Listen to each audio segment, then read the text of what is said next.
Hey everyone, this, by the title, is a in my mailbox. It's just funny. I've noticed a lot of people say that at the beginning of their videos, like they tell you what it's going to be about when it says in the title. I don't know. Anyway, so this is what I recently picked up from the library. 2 books I'm trying to get through, and then the other 3 I just got. So let's start off with non-fiction. So this is called The Death and Life of the Great American School System, How Testing and Choice Are Undermining Education by Diane Ravitch.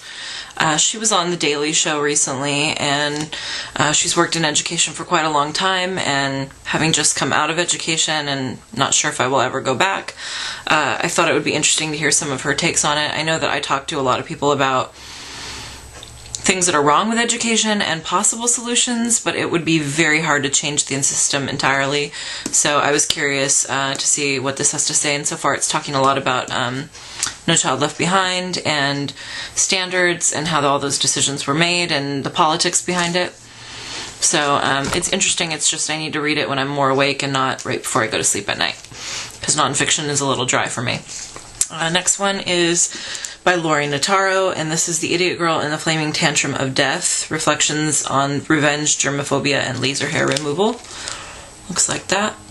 I've read most of her books. I think there's maybe 2 or 3 that I haven't read, but I own a couple of them, and her humor is very funny, and they're written kind of in little vignettes, I guess, little kind of short stories. They don't all necessarily tie together, but you get a feel of like forward momentum, but each little story kind of stands alone. This would be great bathroom reading. And then the next 3 I picked up are all fiction as well. Or no, well, I guess Lori Notaro's nonfiction, since they're supposed to be true life. Who knows how far that's elaborated. Next one I got is Sarah's Key. This is by Tatiana de Rosnay. This is a best-selling novel. I believe this is about the Holocaust. Sarah, a 10-year-old girl, is taken with her parents by the French police as they go door to door arresting Jewish families. In the middle of the night, desperate to protect her younger brother, Sarah locks him in a bedroom cupboard, their secret hiding place, and promises to come back for him as soon as they are released.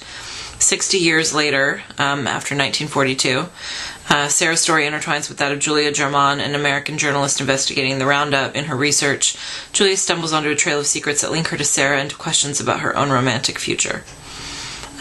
This is probably, I'd assume, eventually going to be made into a movie. I can't imagine why it wouldn't be, just because it's been so popular. Cutting for Stone is another one I'm waiting for at the library.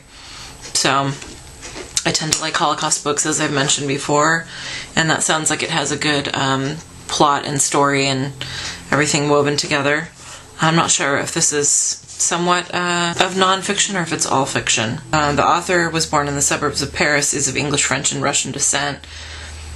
It doesn't say anything about it being true.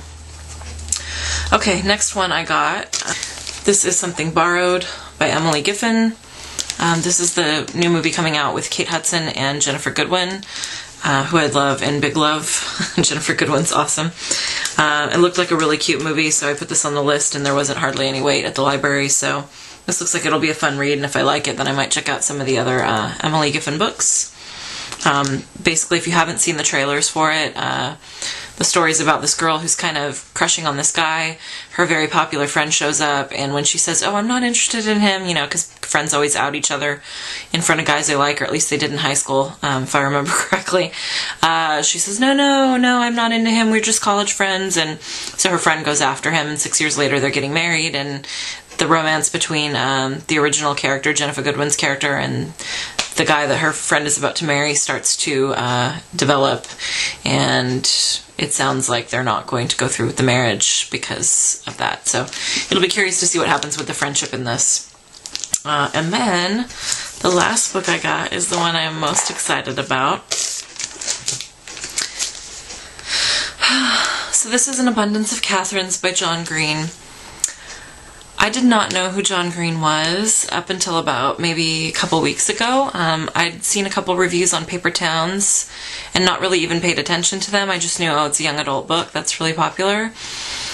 Somehow I stumbled onto Vlogbrothers just because I think they're one of the most popular, most subscribed YouTube channels. I have such a nerd crush. Like, it's not even funny. So I've been watching John Green and Hank Green, and watching a lot of the reviews on John Green's books, and so I probably will read them all within the next month or two. So this was the first one I picked up because I think this was the first one that sounded interesting. I don't know, or didn't have a weight. But I want to check out Looking for Alaska, Paper Towns, Will Grayson.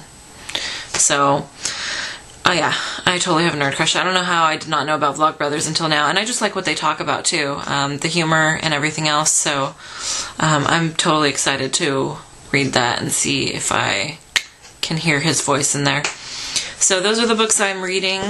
I'm kind of going back and forth between the nonfiction and fiction, or nonfiction and sort of fiction. So if you have any questions, let me know. What did you get in your mailbox? And what are you all reading? Any recommendations I always like. And I will talk to you guys soon. Thanks for watching. Bye.